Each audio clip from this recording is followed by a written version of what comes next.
தேவலோகத்தில் இந்திரன் சபை கூடியது. சிம்மாசனத்தில் இந்திரன் வீற்றிருந்தான். தேவலோகத்தவரும் தவ ஞானிகளும் அவரவர் இருக்கைகளில் அமர்ந்திருந்தனர். அப்போது நாரத முனிவர் வருகை தந்தார். அனைவரும் அவரை வரவேற்று வணங்கினர். இந்திரன் நாரதரை ஒரு ஆசனத்தில் அமரச் சொன்னான். இந்திரன் அப்போது, நாரத முனிவர் பெருமானே, தாங்கள் எங்கிருந்து வருகிறீர் என்று கேட்டான். பூலோகத்திலிருந்து வருகிறேன் என்றார் முனிவர். அங்கு ஏதேனும் அதிசய செய்திகள் உண்டோ என்றான் இந்திரன். அங்கு அதிசயத்திற்கு என்ன குறைவு? சூரிய குலத்தோன்றலான அரிச்சந்திரன் என்ற மன்னன் இருக்கின்றான். வாய்மையே உயிர் மூச்சாக கொண்டவன். உயிரே போவதானாலும் பொய்யே கூற மாட்டான் என்றார் நாரத முனிவர். அப்படியும் ஒரு மனிதன் பூலோகத்தில் இருக்கின்றானா? நீங்கள் கூறுவது மிகவும் ஆச்சரியமாக இருக்கிறதே என்றார் இந்திரன். தேவேந்திரா, நான் கூறுவது முற்றிலும் உண்மை. நீயே அவனை சோதித்து பார்க்கலாம் என்றார். அப்போது விஸ்வாமுத்திர முனிவர், நாரதரே, அரிச்சந்திரன் எந்த நிலையிலும் பொய்யே பேச மாட்டானா? நீங்கள் கூறுவதை நம்பவே முடியாது. எந்த மனிதனும் தனது வாழ்நாளில் ஒரு பொய் கூட சொல்லாமல் இருக்க முடியாது என்றார். உடனே வசிஷ்ட முனிவர், தேவேந்திரா, அரிச்சந்திரன் மாமன்னன் திருச்சங்குவின் மைந்தன். ஈகை புரிவதில் ஈடு இணை இல்லாதவன். செங்கோல் வழுவாமல் சிறப்பாக ஆட்சி புரிபவன். தெய்வ பக்தி குரு பக்தி கொண்ட எனது சீடன். சொன்ன சொல் தவறா நேர்மையாளன். எந்த சூழ்நிலையிலும் பொய்கூறாத உத்தமன் என்று பெருமை பொங்க கூறினார். வசிஷ்டர் இவ்வாறு கூறியதும் விஸ்வாமுத்திரருக்கு கோபம் வந்துவிட்டது. உடனே அவர், தேவேந்திரா, வசிஷ்டர் கூறுவது முற்றிலுமே பொய். குருவே இப்படிப்பட்டவர் என்றால் அவருடைய சீடன் எப்படி இருப்பார்?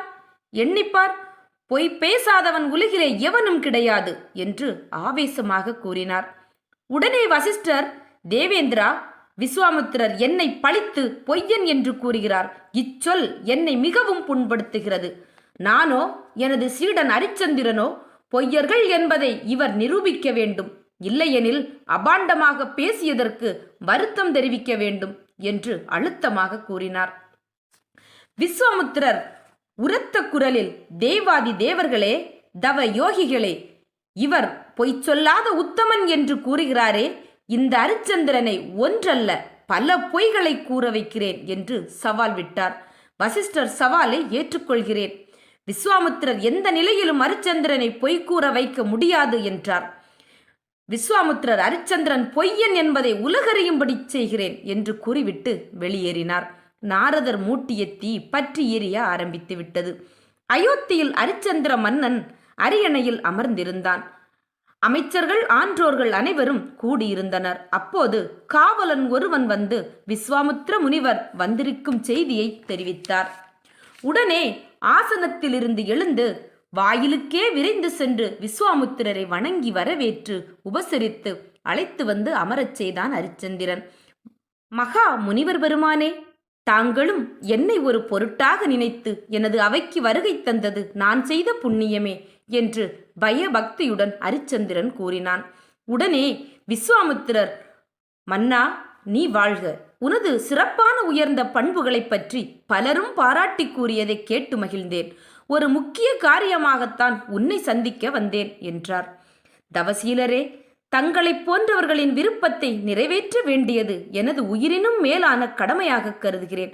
சொல்லுங்கள் சுவாமி என்றார் அரிச்சந்திரன். மன்னா, மன்னவரும் விண்ணவரும் நலம் பெறுவதற்காக மிகப்பெரிய யாகம் ஒன்றை செய்ய போகிறேன்.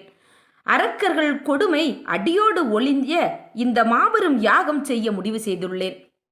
இதற்கு அதிகமாக பொருள் தேவை. அவை முழுவதையும் நீ ஒருவனே தருவாய் என்று மிகவும் நம்பி இங்கே வந்துள்ளேன் என்றார் விஸ்வாமுத்திரர்.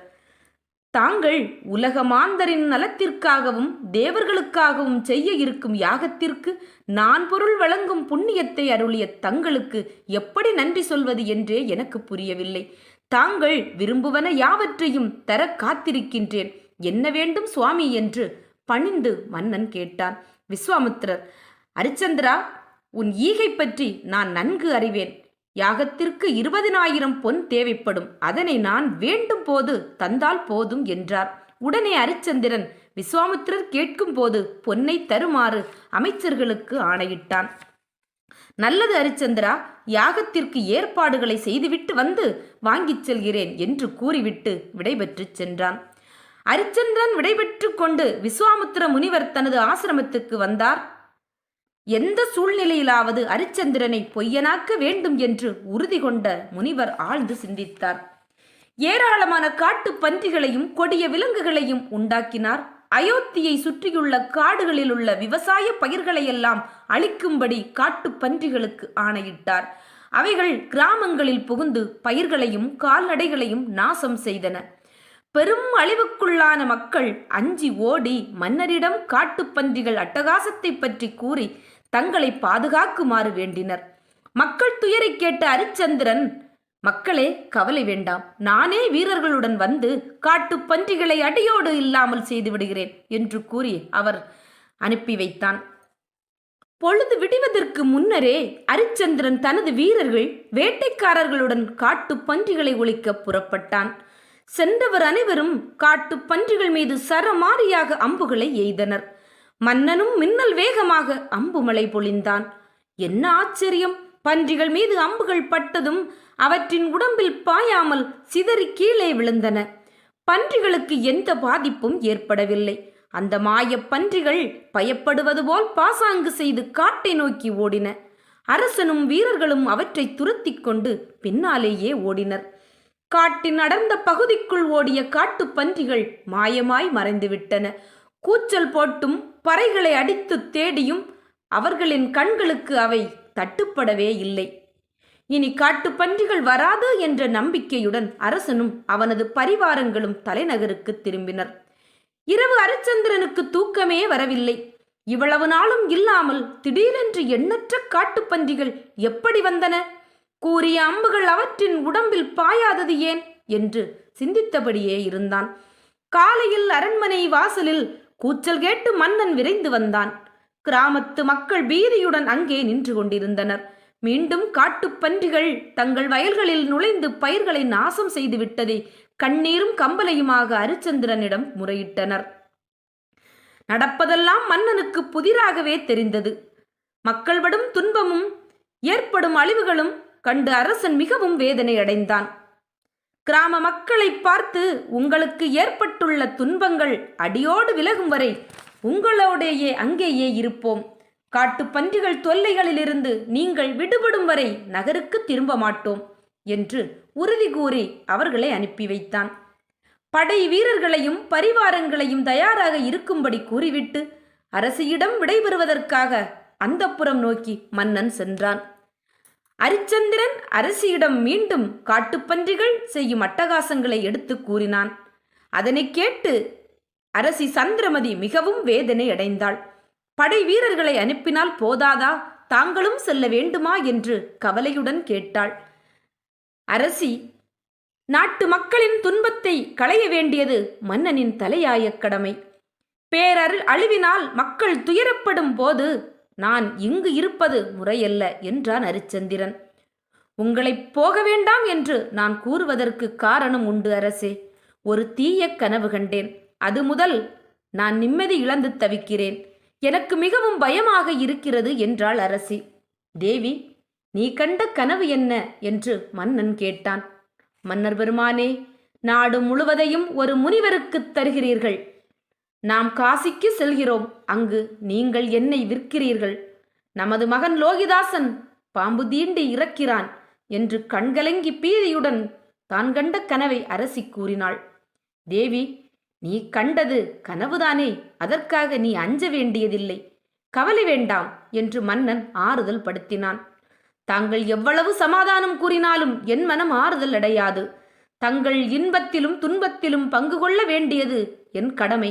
நானும் உங்களோடு வருவேன் என்றாள் சந்திரமதி.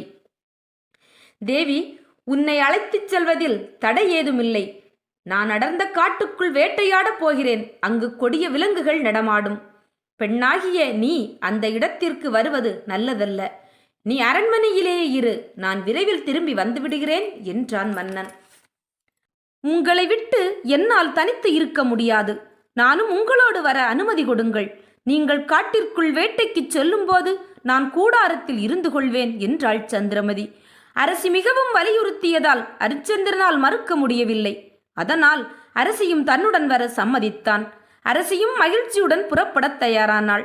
மன்னன் தனது வீரர்களுடன் சந்திரமதியுடனும் வேட்டைக்கு புறப்பட்டுச் சென்றான்.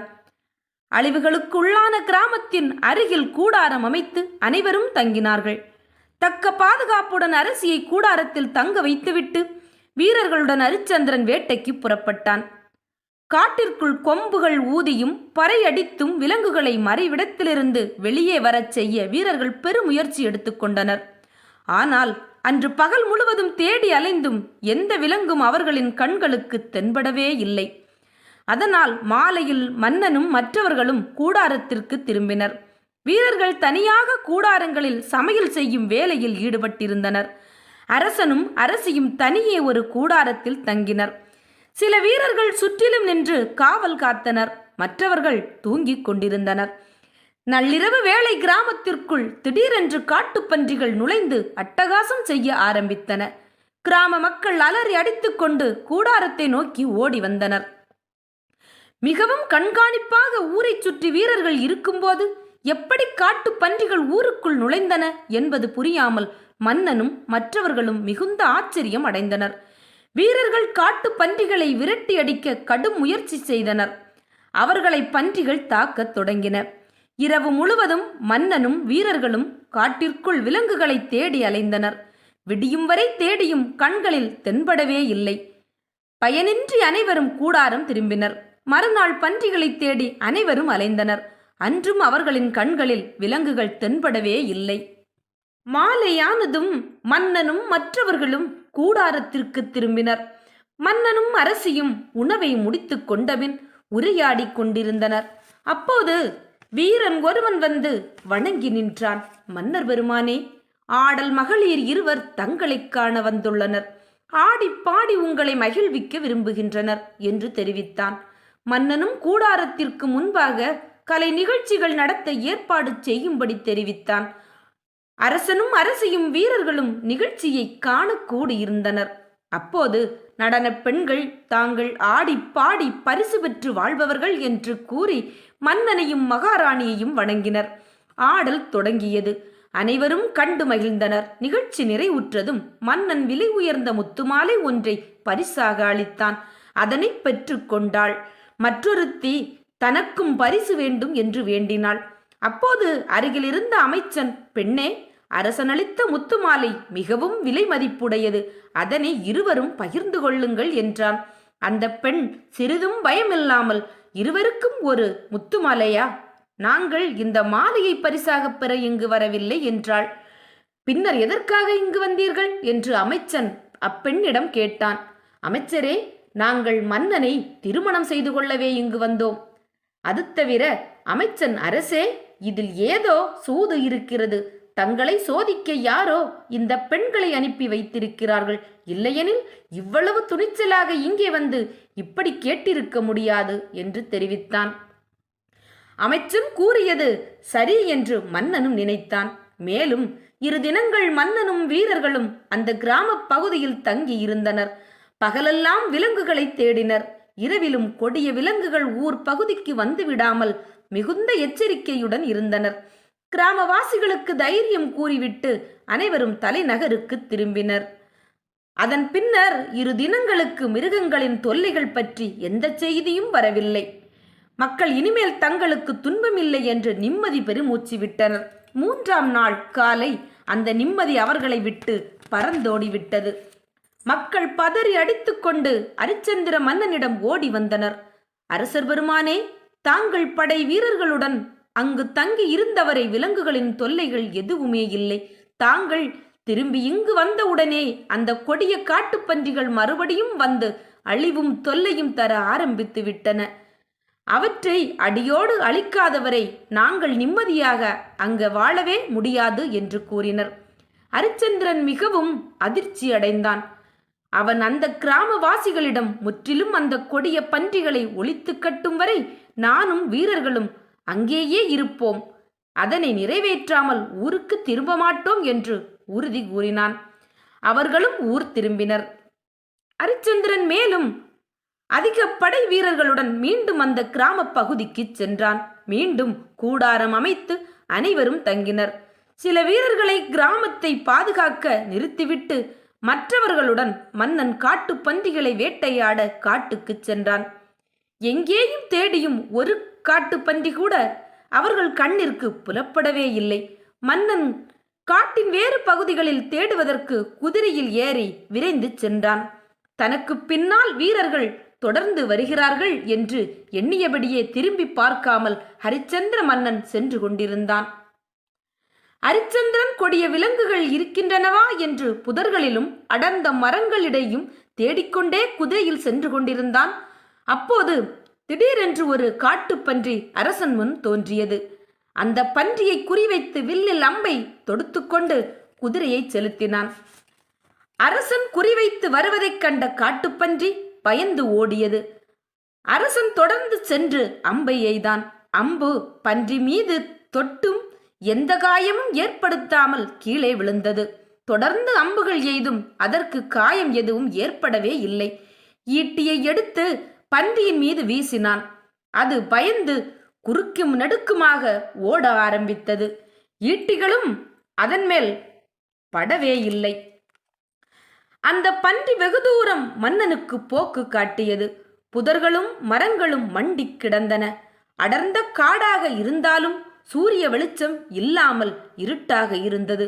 இருப்பினும் மன்னன் அந்த பன்றியை பின்தொடர்ந்தான். மேலும் அடர்ந்த பகுதிக்குள் சென்றதும் அந்த காட்டுப்பன்றி எங்கோ மாயமாக மறைந்து விட்டது. அப்போதுதான் தன்னை தொடர்ந்து வீரர்கள் யாருமே வரவில்லை என்பதை ஹரிச்சந்திரன் புரிந்து கொண்டான். வழியை கண்டுபிடிக்க சிறிது தூரம் குதிரையில் சென்றான். வெளிச்சமான பகுதிக்கு வந்தான். பொழுதும் சாய ஆரம்பித்தது. நீண்ட தூரம் காட்டுப்பன்றியை விரட்டியதால் மிகவும் களைத்து போனான். குதிரையும் சோர்வடைந்து விட்டது. பசியும் தாகமும் ஹரிச்சந்திரனை மிகவும் வாட்டியது. மெதுவாக குதிரையை செலுத்திக் கொண்டே நீர்நிலை பல மரங்கள் தென்படுகிறதா என்று தேடிக்கொண்டே வந்தான். சற்று தூரம் சென்றதும் ஒரு ஆறு இருப்பதைக் கண்டான். கீழே இறங்கி குதிரையை நீர் பருகச் சொன்னான். தானும் முகம் கால் கைகளை கழுவி கொண்டு தண்ணீர் பருகினான். அருகில் இருந்த மரத்தடிக்கு சென்றான். குதிரை பில் மேய்ந்தது. மன்னன் ஓய்வெடுத்தான். சிறிது நேரம் கழித்து குதிரையை பிடித்து கொண்டு நடந்தான். காட்டின் எல்லைக்கு செல்ல வழியை தேடினான். இருட்டி விட்டதால் வழி ஏதும் தெரியவில்லை. ஆந்தைகள் அலறின. மன்னன் குதிரையை கையில் பிடித்தபடியே வழி தேடி திரிந்தான். நள்ளிரவு ஆகியும் வழி எதுவும் புலனாகவில்லை. ஒரு மர வேரில் குதிரையை கட்டினான். விடியும் வரை அங்கேயே தங்க முடிவு செய்தான். விலங்குகளின் உருமலும் தாகமும் பசியும் அவனை தூங்க விடவில்லை. உட்கார்ந்தபடியே சிந்தனையில் ஈடுபட்டான். இதுவரை தனது நாட்டிற்குள் காட்டு விலங்குகளின் தொல்லை என்பதே கிடையாது. இப்போது மட்டும் எப்படி திடீரென வந்தது?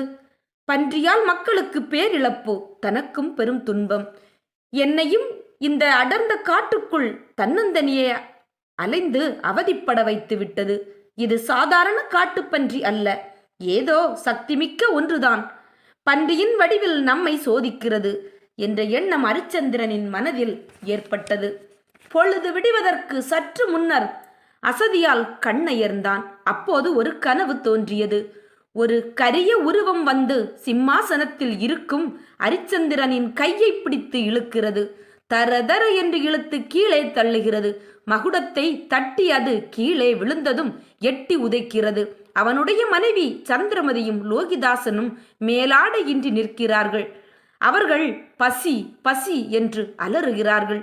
அப்போது ஹரிச்சந்திரன் திடுக்கிட்டு கண் விழித்தான். கண்ட கனவால் மிகவும் அச்சம் அடைந்தான். இனியும் இங்கே தாமதிக்க கூடாது. எப்படியும் வழியை கண்டுபிடித்து ஊர் போய் சேர வேண்டும். வீரர்கள் மிகுந்த கவலையுடன் தன்னை தேடி அலைவார்கள் என்று எண்ணினான். எழுந்து பயணத்தை தொடர்ந்தான். காட்டை சுற்றி சுற்றி வந்தானே தவிர வழியை கண்டுபிடிக்கவே முடியவில்லை. ஹரிச்சந்திரன் வழி தெரியாமல் அலைந்து திரிந்து மிகுந்த ஏமாற்றத்துடன் உச்சி வெயிலில் ஒரு மரத்தடிக்கு வந்தான். அப்போது முதியவரான ஒரு அந்தணர் வருவதைக் கண்டான். மனித நடமாட்டமே இல்லாத இந்த நடு காட்டில் ஒரு அந்தணர் தென்பட்டது அரசனுக்கு வியப்பாகவும் மகிழ்ச்சியாகவும் இருந்தது. அவரை வணங்கி தான் யார் என்பதை கூறினான். அந்தணர் சிரித்துக்கொண்டே, அரிச்சந்திரா, நீ எப்படி தன்னந்தனியாக இந்த காட்டில் அகப்பட்டு கொண்டாய் என்று கேட்டார். நடந்தவை அனைத்தையும் அவரிடம் முழுமையாக எடுத்துரைத்தான். அந்தணரிடம், ஐயா, படை வீரர்களும் என்னை தேடிக்கொண்டிருப்பார்கள். இந்த காட்டிலிருந்து வெளியேறுவதற்கு தாங்கள் வழி சொல்லி உதவ வேண்டுகிறேன் என்று வேண்டினான். மேலும் அதற்காக அந்தணர் எது கேட்டாலும் தருவதாக உறுதி கூறினான். உடனே அந்தணர், மன்னா, நீ இனி கவலைப்பட வேண்டியது இல்லை. உன்னை போன்ற ஈகை உள்ளவர்களை தேடித்தான் நான் அலைந்து கொண்டிருக்கிறேன். எனது மகளுக்கு திருமண நிச்சயதார்த்தம் செய்துவிட்டேன். திருமணச் செலவிற்கு தயார் செய்ய வேண்டி உள்ளது என்றார். உடனே அரிச்சந்திரன், அந்தணரே, உமது மகளின் திருமணச் செலவிற்கு நீங்கள் சிறிதும் கவலைப்பட வேண்டாம். நான் அஸ்வமேத யாகம், ராஜசூயம் போன்ற யாகங்களை செய்துள்ளேன். ஒரு ஏழை பெண்ணிற்கு திருமணம் செய்து வைப்பது ஒரு பெரிய யாகம் செய்வதற்கு ஒப்பான புண்ணியம் தரக்கூடியது. எனக்கு தாங்கள் இந்த காட்டிலிருந்து வெளியேறுவதற்கு வழிகாட்டுங்கள். அதன் பின்னர் தாங்கள் எப்போது அயோத்திக்கு வந்தாலும் நீங்கள் கேட்டதை தர தயாராக உள்ளேன் என்று தெரிவித்தான். அப்போது அந்தணர், அரிச்சந்திர மன்னனே, நீ இப்போது திக்கு தெரியாத காட்டில் அகப்பட்டு கொண்டிருக்கிறாய். ஒருவன் ஆபத்தில் சிக்கி இருக்கும் போது அதிலிருந்து மீள்வதற்கு எது வேண்டுமானாலும் தருவதாக கூறுவான். ஆனால் மீண்ட பிறகு கொடுத்த வாக்குறுதியை காற்றில் பறக்க விட்டு விடுவான். கொடுக்கவில்லை என்று மறுத்து விடுவான் என்று தெரிவித்தார். உடனே அரிச்சந்திரன் குறுக்கிட்டு, அந்தணரே, நான் யாகம் செய்த போது சொன்ன வாக்கை காப்பாற்றுவேன். என்ன நிலையிலும் பொய் பேசவே மாட்டேன் என்ற உறுதி எடுத்தவன் இப்போது நான் துன்பத்தில் சிக்கி இருப்பதால் சொல்லவில்லை. எந்த நேரத்தில் யார் வந்து கேட்டாலும் இல்லை என்று சொல்லவே மாட்டேன் என்று கூறினான். நல்லது அரிச்சந்திர மன்னனே, நீ கூறுவதை நான் நம்புகிறேன். என்னோடு வா, காட்டிலிருந்து வெளியேறும் வழியை காட்டுகிறேன். நீ பத்திரமாக ஊருக்குச் செல். நான் விரைவில் அயோத்திக்கு வந்து எனக்கு வேண்டியதை பெற்றுக்கொள்கிறேன் என்றார் அந்தணர். அரசனை அழைத்து கொண்டு நடந்தார். வெகு தூரம் சென்றபின் மன்னவரின் கூடாரத்திற்கு செல்லும் பாதை தென்பட்டது. அந்தணர் அவனை அந்த பாதையில் விட்டுவிட்டு சென்றார். அரசனும் கூடாரத்திற்கு போய் சேர்ந்தான். மன்னனை எங்கு தேடியும் கிடைக்காமல் மிகவும் கவலைப்பட்டு கொண்டிருந்த படை வீரர்கள் அவனை கண்டதும் ஆனந்த கண்ணீர் சொரிந்தனர். அரிச்சந்திரன் மேலும் சில நாட்கள் அங்கேயே தங்கினான். காட்டு பன்றிகளோ கொடிய விலங்குகளோ அந்த பக்கம் வரவே இல்லை. கிராமவாசிகளும் இனிமேல் தொல்லை இருக்காது என்று தைரியம் அடைந்தனர். சில வீரர்களை மட்டும் கிராம பாதுகாப்பிற்கு நிறுத்திவிட்டு மற்ற பரிவாரங்களுடன் அரிச்சந்திர மன்னன் தலைநகருக்கு திரும்பினான். அதன் பிறகு கிராமத்திலிருந்து எந்தவித அசம்பாவித சம்பவங்களும் நடந்ததாக செய்தி வரவில்லை. காட்டு பன்றிகளின் அட்டகாசம் எதுவும் இல்லாமல் நாட்டு மக்கள் நிம்மதியாக வாழ்ந்து வந்தனர். அரிச்சந்திரன் அரசு செலுத்துவதில் முழுமையாக கவனம் செலுத்தி வந்தான். ஒரு நாள் அரசன் அரியணையில் அமர்ந்து அன்றாட அலுவல்களை கவனித்துக் கொண்டிருந்த போது ஒரு முதிய அந்தணர் மன்னனை காண வந்திருப்பதாக வாயிற்காப்போன் வந்து கூறினான். அவரை உடனே உள்ளே அனுப்பும்படி மன்னன் தெரிவித்தான். காட்டில் அரிச்சந்திரனுக்கு வழிகாட்டிய முதிய அந்தணர் அவைக்குள் வந்தார். அவரை மன்னன் எதிர்கொண்டு வரவேற்று வணங்கி உபசரித்தான். உயர்ந்த ஆசனத்தில் அவரை அமர வைத்தான். பின்னர், அந்தணரே, தங்கள் மகளின் திருமண ஏற்பாடுகள் எந்த நிலையில் உள்ளன என்று கேட்டான். அதற்கு அந்தணர், மன்னா, நீ நீடூழி வாழ்க. நீ தந்த வாக்குறுதியை நம்பி சிறப்பான முறையில் ஏற்பாடுகள் செய்துவிட்டேன். இப்போது பொருள்தான் தேவைப்படுகிறது என்றான். ஐயா, தாங்கள் எவ்வளவு வேண்டும் என்று கேட்கிறீர்களோ அவ்வளவும் தயாராக உள்ளேன். தாராளமாக கேளுங்கள் என்றான் அரிச்சந்திரன். அந்தணர் அமைதியாக, மன்னா, 2 கலம் பொன் தேவை என்றார். அவ்வளவுதானே, உடனே தரச் சொல்கிறேன் என்ற மன்னன் 2 கலம் பொன்னை அவருக்கு அளிக்கும்படி அதிகாரிகளுக்கு ஆணையிட்டான். அந்தணர், மன்னா, மேலும் ஒரு வேண்டுகோள் என்றார். சொல்லுங்கள் அந்தணரே, தாராளமாக செய்கிறேன் என்றான் அரிச்சந்திரன். மன்னா, உன்னுடைய நாட்டை எனக்கு தாரை வார்த்து கொடு என்றார் அந்தணர். அதனை கேட்ட அரிச்சந்திரன் சிறிதும் பதற்றமில்லாமல் தண்ணீர் கொண்டு வரச் செய்து அந்தணருக்கு அரசு ஆட்சியை தாரை வார்த்து கொடுத்தான். உடனே அந்தணர் விஸ்வாமுத்திர முனிவராக மாறி அவர் முன் தோன்றினார். அப்போது மன்னர் சிறிதும் கலக்கம் அடையவே இல்லை. முனிவரே கைகூப்பி வணங்கினான். அரிச்சந்திரா, யாகத்திற்கான ஏற்பாடுகள் யாவும் செய்து முடித்துவிட்டு வந்துவிட்டேன். யாகத்திற்கு நீ தருவதாகச் சொன்ன பொன்னை இப்பொழுது கொடுத்துவிடு என்றார் முனிவர். சற்றும் தயங்காத அரிச்சந்திரன் அமைச்சரிடம் முனிவர் கேட்கும் பொன்னை கொடுத்து அனுப்புங்கள் என்றான். இதனை கேட்ட விஸ்வாமுத்திர முனிவர் பலமாகச் சிரித்தார். அரிச்சந்திரா, நீ இப்போது அரசன் இல்லை, சாதாரண மனிதன். நீ ஏற்கனவே உனது ராஜ்யத்தை தாரை வார்த்து கொடுத்து விட்டாய். அதன் பிறகு பொன் தருமாறு அமைச்சருக்கு ஆணையிட உனக்கு அதிகாரம் ஏது? அரசின் கருவூலத்திலிருந்து நீ எப்படி பொன்னை தர முடியும் என்று விஸ்வாமுத்திர முனிவர் கேட்டார். அப்போதுதான் அரிச்சந்திரன் தனது இப்போதைய நிலை என்ன என்பதை புரிந்து கொண்டான். மனம் தெளிவோடு அரிச்சந்திரன், முனிவர் பெருமானே, எனக்கு 40 நாட்கள் அவகாசம் கொடுங்கள். அதற்குள் நான் தங்களுக்கு அளித்த வாக்குறுதியின்படி பொன்னை தந்துவிடுகிறேன் என்றான். இந்த நிலையில் நீ எனக்கு தந்த வாக்கின்படி உன்னால் நடந்து கொள்ள இயலாது. வீணாக சிரமப்பட வேண்டாம். வாக்கு கொடுக்கவில்லை என்று ஒரே வார்த்தை மட்டும் சொல்லிவிடு, அது போதும். உனது அரசையும் உனக்கு திருப்பித் தந்து விடுகிறேன். எனக்கு தருவதாக சொன்ன பொன்னையும் தர வேண்டியது இல்லை என்று கூறினார். முனிவர் பெருமானே, வாக்கு தவறி நடந்து கொள்ள என்னால் ஒருபோதும் முடியாது. சொன்ன வாக்கை காப்பாற்றியே தீருவேன் என்று அரிச்சந்திரன் உறுதிபட கூறினான். அப்படியானால் சரி, நீ சொன்னபடி பொன்னை கொடுத்துவிடு என்றார் முனிவர். முனிவர் பெருமானே, தாங்கள் என்னுடன் ஒரு நபரை அனுப்பி வையுங்கள். 40 நாட்களுக்குள் பொன்னை தவறாது அந்த நபரிடம் கொடுத்து விடுகிறேன். இதில் எந்த மாற்றமும் இல்லை என்றான் அரிச்சந்திரன். அப்படியா, நல்லது. உன்னுடன் எனது சீடனான நட்சத்திரேயனை அனுப்பி வைக்கிறேன். சொன்ன நாளுக்குள் பொன்னை கொடுத்து அனுப்பிவிடு என்றார் முனிவர். உடனே விஸ்வாமுத்திர முனிவர் தனது சீடனான நட்சத்திரேயனை அழைத்தார். சீடனே, இவருடன் நீ செல். 40 நாட்களுக்குள் 20,000 பொன் தருவார். அந்த நாட்களுக்குள் அவர் தரவில்லை என்றாலும் நீ கேட்க வேண்டாம். நான் தருவதாக கூறவில்லை என்று அரிச்சந்திரன் தனது வாயால் ஒரு முறை சொன்னாலும் போதும், அவனை விட்டுவிடு. சொன்ன சொல்லை காப்பாற்றாதவன் என்று அவனது நாட்டை அவனுக்கே திருப்பி கொடுத்து விடுகிறேன் என்றார் முனிவர். இதனை கேட்ட அரிச்சந்திரன் தனது காதுகளை பொத்திக்கொண்டு, சுவாமி, அப்படியெல்லாம் கூறாதீர்கள். சொன்ன தவணைக்குள் எப்படியாவது பொன்னை தருவேனே தவிர சொன்ன வாக்கிலிருந்து ஒருபோதும் மாறவே மாட்டேன் என்று கூறினான். சரி, இனி நீ உன் மனைவியையும் மகனையும் அழைத்து கொண்டு வெளியேறலாம் என்றார் விஸ்வாமுத்திரர். விஸ்வாமுத்திர முனிவரிடம் விடைபெற்று கொண்ட அரிச்சந்திரன் நேரே அந்தப்புறம் சென்றான். நடந்தவை அனைத்தையும் மனைவி சந்திரமதியிடமும் மகன் லோகிதாசனிடமும் தெரிவித்தான். அவர்கள் இதனை கேட்டு எந்த வருத்தமோ ஆச்சரியமோ அடையவில்லை. மனைவியும் மகனும் கட்டிய துணியுடன் அரண்மனையை விட்டு அரிச்சந்திரனுடன் வெளியேறினர். நேரே அரசவைக்கு வந்து விஸ்வாமுத்திர முனிவரிடமும் மற்ற அவையோர் அனைவரையும் வணங்கி விடைபெற்றான். முனிவரின் சீடன் நட்சத்திரேயனுடன் அரண்மனையை விட்டு வெளியேறினான். 4 பேரும் காசி நகரை நோக்கி நடக்க ஆரம்பித்தனர். இதுவரை நடந்தே அறியாத லோகிதாசன் கரடு முரடான பாதையில் 4 தூரம் நடப்பதற்குள் மிகவும் துவண்டு போனான். அவன் மிகவும் களைத்து போனதால் சந்திரமதி அவனை தூக்கி இடுப்பில் வைத்து கொண்டு நடந்தாள். அரண்மனை அந்தப்புறத்தில் பளிங்குத்தரையில் நடந்த சந்திரமதி கல்லும் முள்ளும் நிறைந்த பாதையில் நடப்பது மிகவும் சிரமமாக இருந்தாலும் தன் கணவன் வாய்மைக்காக ஏற்படும் துன்பத்தை தாங்கிக் கொண்டு நடந்தாள். நாடு நகரம் இழந்ததற்காக சிறிதும் கவலையே இல்லாமல் அரிச்சந்திரன் துன்பத்தை துச்சமாக எண்ணி நடந்து கொண்டிருந்தான். 1 வாரம் நகர்ந்தது. தொடர்ந்து நடக்க நடக்க அவர்களின் நடைவேகம் தடைப்பட்டது.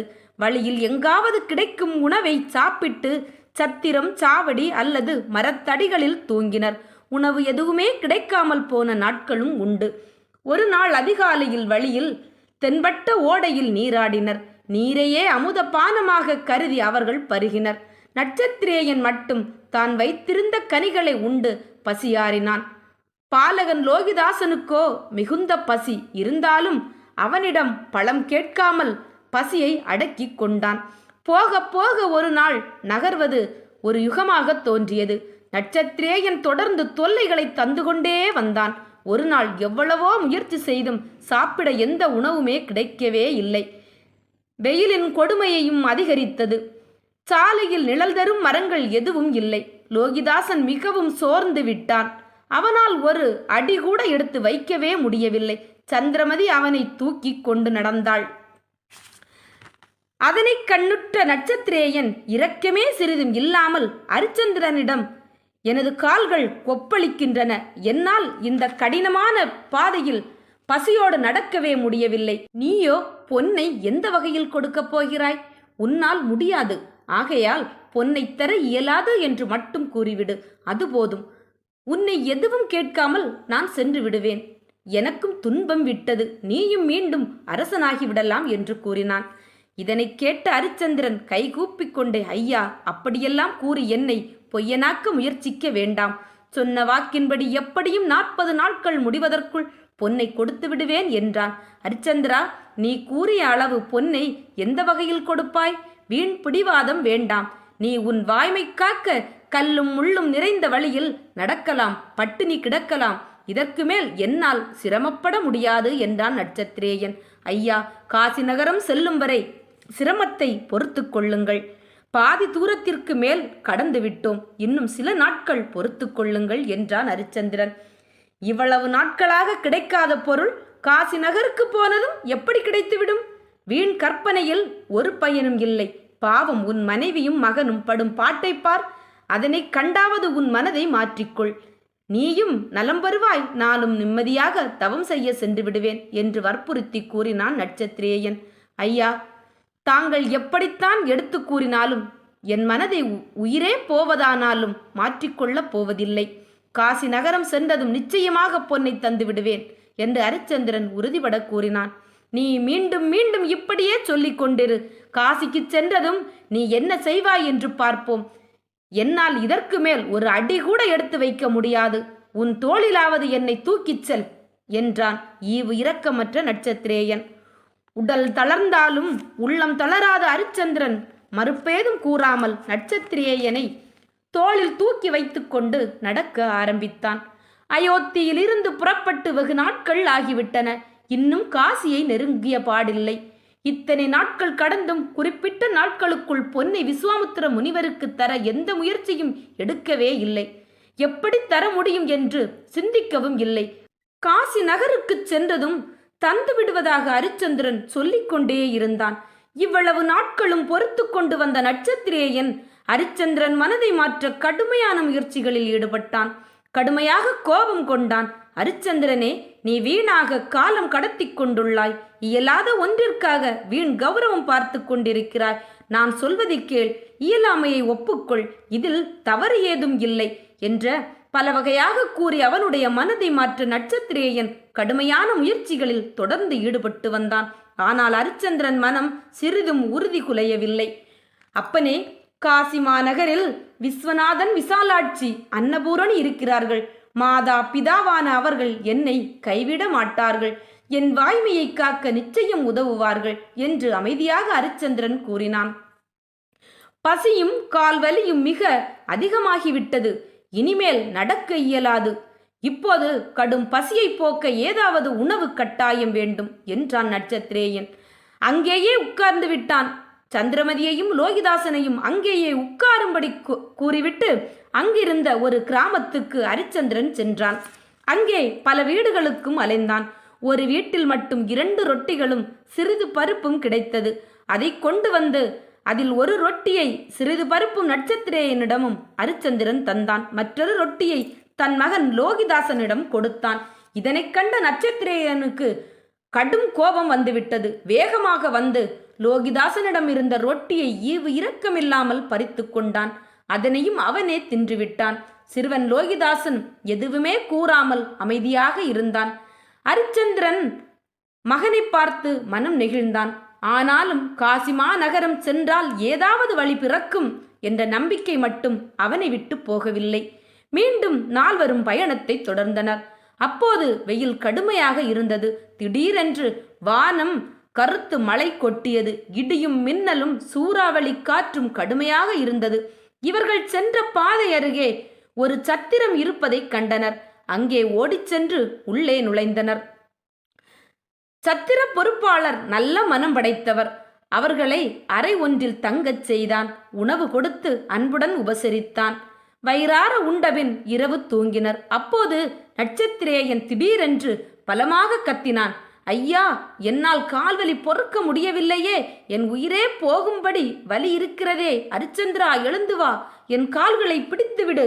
விஸ்வாமுத்திர முனிவரின் பேச்சை கேட்டு உன்னோடு வந்தது மிகப்பெரிய தவறு. அரிச்சந்திரா, ஏன் பிடிவாதம் செய்கிறாய்? இந்த கொடுமைகளையெல்லாம் அநியாயமாக நான் ஏன் அனுபவிக்க வேண்டும்? விரைந்து வந்து உதவி செய் என்று கத்தினான். அவன் போட்ட கூச்சலில் பதறிப்போன அரிச்சந்திரன் திடுக்கிட்டு எழுந்து நட்சத்திரேயன் அருகில் வந்து அவனது கால்களை பிடித்துவிடத் தொடங்கினான்.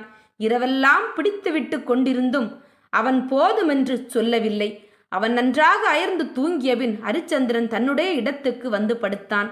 அரிச்சந்திரன் அயர்ந்து தூங்கும்போது ஒரு கனவு கண்டான். காசிமா நகரை இவர்கள் அடைந்ததும் அரிச்சந்திரனின் மனைவி சந்திரமதியையும் மகன் லோகிதாசனையும் யாரோ சிலர் இழுத்துச் செல்கின்றனர். அரிச்சந்திரன் கனவு கலைந்து திடீரென்று படபடப்புடன் கண் விழித்தான். தன் மனைவியும் மைந்தனும் அமைதியாக தூங்கிக் கொண்டிருப்பதை கண்டு ஆறுதல் அடைந்தான். பின்னர் தூங்க ஆரம்பித்தான். விடிந்து வெகுநேரம் கழித்து அனைவரும் கண் விழித்தனர். சூறாவளி காற்று நிற்கவே இல்லை. வெளியில் மழை கொட்டுகிறது. வெளியே தலைகாட்ட முடியவில்லை. நேற்று தங்கையிடமும் உணவும் கிடைத்தது. இன்று என்ன வழி என்று அரிச்சந்திரன் சிந்திக்க ஆரம்பித்தான். மழையும் தொடர்ந்து பெய்து கொண்டிருந்தது. வெளியில் செல்ல முடியவில்லை. அரிச்சந்திரன் ஆழ்ந்த சிந்தனையில் மூழ்கினான். இந்த நிலையில் சத்திரத்தில் எத்தனை நாள்தான் தங்குவது? என்ன செய்வது? இரவில் தங்கையிடமும் உணவும் கொடுத்து உதவியவருக்கு மேலும் தொல்லை கொடுப்பதா? மழை நிற்கும் வரையில் தங்கையிடம் கேட்கலாமா? அவர் சம்மதிப்பாரா? இப்படி பல கேள்விகளை தன் மனதிற்குள் அரிச்சந்திரன் எழுப்பினான். வேறு வழியில்லாமல் மழை ஓயும் வரை தங்குவதற்கு சத்திரத்தின் பொறுப்பாளரிடம் கேட்க முடிவு செய்தான். தயங்கியவாறு அரிச்சந்திரன் சத்திர பொறுப்பாளரிடம் சென்று தனது வேண்டுகோளை தெரிவித்தான். அதற்கு அவர், ஐயா, எந்த கவலையும் இல்லாமல் நிம்மதியாக இருங்கள். மழை நிற்கும் வரை எத்தனை நாட்கள் என்றாலும் தாங்கள் தாராளமாக இங்கு தங்கலாம். உணவை பற்றிய கவலையும் உங்களுக்கு வேண்டாம். மக்கள் நலனுக்காக இந்த சத்திரத்தை கட்டி ஏராளமான நிலங்களையும் இதற்கு அரிச்சந்திர மாமன்னன் அளித்துள்ளார் என்று கூறினார். அவர் கூறியதும், ஒரு முறை காசிக்கு வந்தபோது இந்த இடத்தில் சத்திரம் ஒன்று வழிப்போக்கர்களுக்காக கட்டவும் அதன் செலவுக்கு ஏற்பாடு செய்ததும் அரிச்சந்திரனின் நினைவுக்கு வந்தது. சத்திரக்காரனுக்கு இவன்தான் இந்த சத்திரத்தை கட்டியவன் என்பது தெரியாது. இந்த விவரத்தை மற்ற மூவரிடமும் அரிச்சந்திரன் தெரிவிக்கவில்லை. 5 நாட்கள் விடாமல் மழை பெய்து கொண்டிருந்தது. இப்படியே இங்கு இருந்தால் எப்படி பொன்னை உன்னால் தர முடியும்? என்னை வீணாக அலைக்கழிக்கிறாய். மழை எப்போது நிற்பது? காசிக்கு எப்போது செல்வது என்று ஓயாமல் கேள்வி மேல் கேள்வி கேட்டு அரிச்சந்திரனை நட்சத்திரேயன் நச்சரித்து கொண்டே இருந்தான். மழை விடவும் புறப்படலாம் என்று அரிச்சந்திரன் மிகவும் பொறுமையாக சொல்லிக் கொண்டிருந்தான். ஒரு வழியாக மழை நின்றது. சத்திரக்காரர்களிடம் நன்றி கூறிவிட்டு பயணத்தை நால்வரும் தொடர்ந்தனர். அரிச்சந்திரன், சந்திரமதி, லோகிதாசன், நட்சத்திரேயன் ஆகிய 4 பேரும் ஒரு வழியாக காசிக்கு வந்து சேர்ந்தனர். காசிக்கு சென்றால் அங்கு அயோத்தியைச் சேர்ந்த சில பெரும் வணிகர்கள் உள்ளனர். அரிச்சந்திரனுக்கு மிகவும் வேண்டிய நண்பர்கள். அவனுடைய உதவியால் முன்னேறியவர்கள். அந்த நண்பர்களிடம் பொன்னை கடனாக பெற்று விஸ்வாமுத்திர முனிவரிடம் யாகத்திற்கு தருவதாகச் சொன்ன பொன்னை கொடுத்துவிடலாம் என்று மிகவும் நம்பிக்கையுடன் இருந்தான். முதலில் கங்கைக்கு சென்று புனித நீராடினர். ஆலய தரிசனம் செய்தனர். அரிச்சந்திரன் மற்ற மூவரையும் ஆலயத்தின் ஒரு பகுதியில் அமர்ந்து இருக்கும்படி கூறினான். ஆனால் நட்சத்திரேயன் அதற்கு மறுத்துவிட்டான். பொன்னை கொடுக்கும் வரை உன்னுடனேயே இருப்பேன் என்று பிடிவாதமாக கூறிவிட்டான். நண்பர்களிடம் உதவி பெற தனியாக செல்வது நல்லது என்று அரிச்சந்திரன் நினைத்தான். ஆனால் நட்சத்திரேயன் பிடிவாதம் செய்ததால் அவனையும் அழைத்து கொண்டு புறப்பட்டான். காசி நகரில் பெரும் வணிகர்கள் வாழும் பகுதிக்கு அரிச்சந்திரன் சென்றான். அங்கு அவர்கள் இல்லை. பல இடங்களிலும் தேடி அலைந்தான். அவர்களை கண்டுபிடிக்க முடியவில்லை. நட்சத்திரேயன் தொல்லையும் தாங்க முடியவில்லை. மிகுந்த மனச்சோர்வுடன் கோவிலுக்கு திரும்பினான். இரவாகிவிட்டது. 4 பேரும் ஒரு சத்திரத்திற்கு சென்றனர். அங்கு உணவை முடித்துக்கொண்டு ஒரு மூலையில் அமர்ந்திருந்தார்கள்.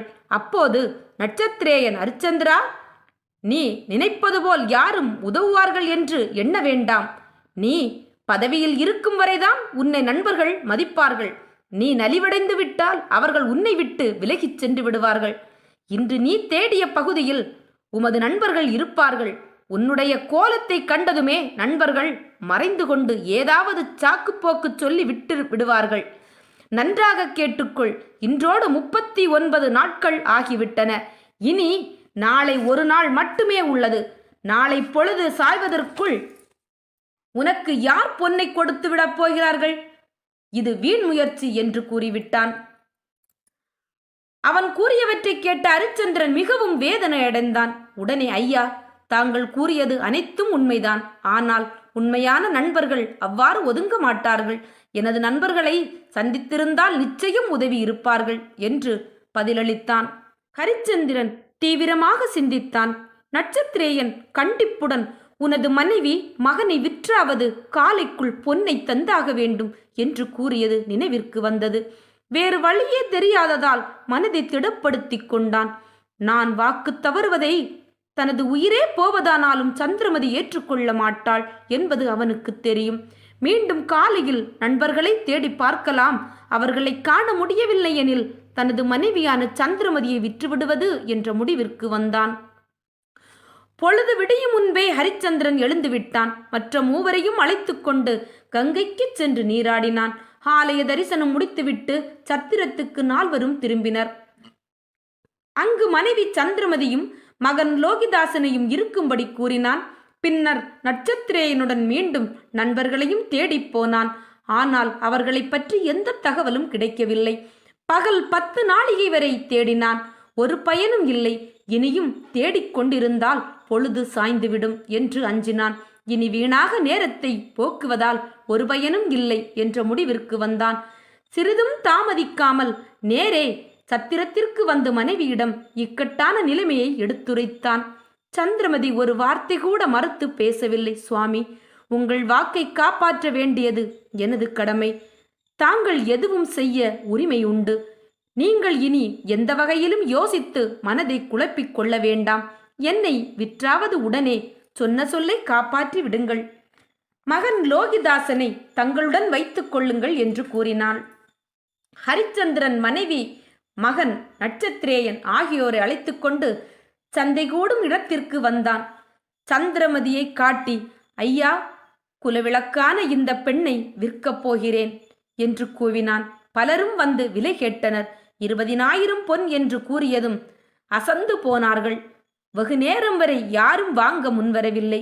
இதனால் ஹரிச்சந்திரன் மிகவும் அதிர்ச்சி அடைந்தான். சொன்ன வாக்கை காப்பாற்ற முடியாத பாவியாகி விடுவேனோ என்று அஞ்சினான். வெகு நேரம் கழித்து காலகண்டன் என்ற புரோகிதன் அங்கு வந்தான். விலையை கேட்டான். 20,000 பொன் என்றதும் அதனை தரச் சம்மதித்தான். உடனே பொன்னையும் கொடுத்தான். சந்திரமதியை அவனிடம் ஹரிச்சந்திரன் ஒப்படைத்தான். ஆனால் காலகண்டனோ லோகிதாசனையும் தன்னுடன் அனுப்புமாறு கூறினான். அதற்கு ஹரிச்சந்திரன், ஐயா, என் மனைவியைத்தானே தங்களுக்கு விற்றேன், என் மகனையும் அழைக்கிறீர்களே என்றான். அப்பனே, பசுவை விற்றால் கன்றும் அதனுடன் சேர்ந்தது என்பது உனக்கு தெரியாதா என்று புரோகிதன் கேட்டான். எதுவும் கூற முடியாமல் ஹரிச்சந்திரன் திகைத்து நின்றான். அவனது பதிலை கூட எதிர்பார்க்காமல் புரோகிதன் சந்திரமதியையும் லோகிதாசனையும் அழைத்து கொண்டு புறப்பட்டு சென்றான். காலகண்டன் அளித்த 20,000 பொன்னை ஹரிச்சந்திரன் நட்சத்திரேயனிடம் ஒப்படைத்தான். அதனை வாங்கிக் கொண்ட அவன், ஹரிச்சந்திரா, எப்படியோ விஸ்வாமுத்திரருக்கு தர வேண்டிய பொன்னை கொடுத்து விட்டாய். அதனை பெறுவதற்காக நான் பசியும் பட்டினியுமாய் கல்லிலும் முள்ளிலும் நடந்து பட்ட துன்பத்தை நீயே நன்கு அறிவாய். அதற்கான ஊதியத்தை மாலைக்குள் எனக்கு தந்துவிடு. நான் மகிழ்ச்சியுடன் சென்று விடுவேன் என்றான். இதனை கேட்ட ஹரிச்சந்திரன் அதிர்ச்சி அடைந்தான். இப்படி நட்சத்திரேயன் கேட்பான் என்று ஹரிச்சந்திரன் நினைத்து கூட பார்க்கவே இல்லை. விஸ்வாமித்திரருடைய வாக்கை காப்பாற்றி விட்டோம் என்று நினைக்கும் போது இப்படி ஒரு சிக்கல் ஏற்பட்டு விட்டதே, என்ன செய்வது என்று மனம் வருந்தினான். என்ன வழியில் இந்த சிக்கலிலிருந்து விடுபடுவது என்று சிந்தித்தான்.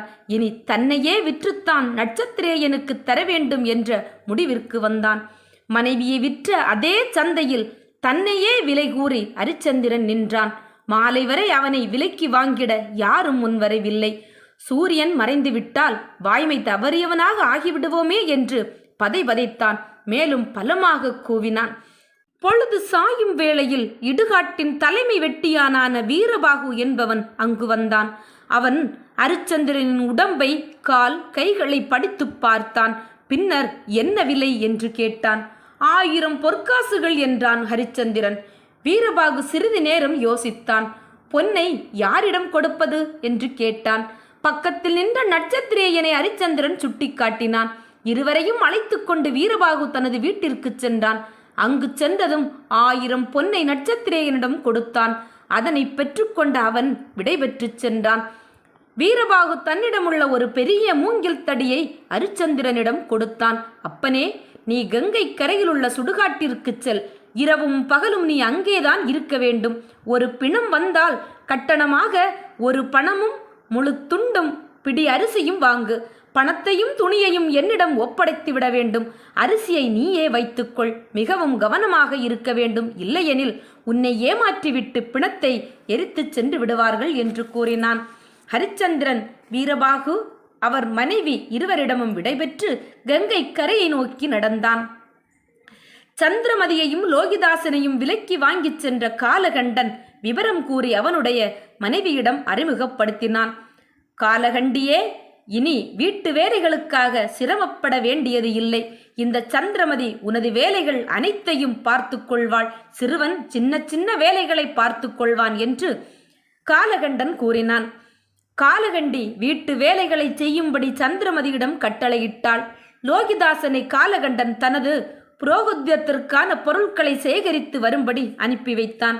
இரவும் பகலும் ஓய்வே இல்லாமல் உழைத்தாலும் ஒருவேளை மட்டுமே உணவு கொடுத்தார்கள். இரவு மிச்சம் மீதி ஏதேனும் இருந்தால் கொடுப்பார்கள். இல்லாவிட்டால் பட்டினிதான். லோகிதாசனுக்கும் இதே நிலைதான். காலகண்டனின் மனைவி ஈவு இரக்கமே இல்லாதவள். எப்போதும் ஏதாவது குற்றம் குறை சொல்லிக்கொண்டே இருப்பாள். தண்டிக்கவும் தயங்க மாட்டாள். காலகண்டனும் குறைந்தவனல்ல. கண்டபடி ஏசி தாயையும் மகனையும் கடுமையாக வேலை வாங்குவான். தினமும் சந்திரமதியும் லோகிதாசனும் பட்ட பாட்டை சொல்லி மாளாது.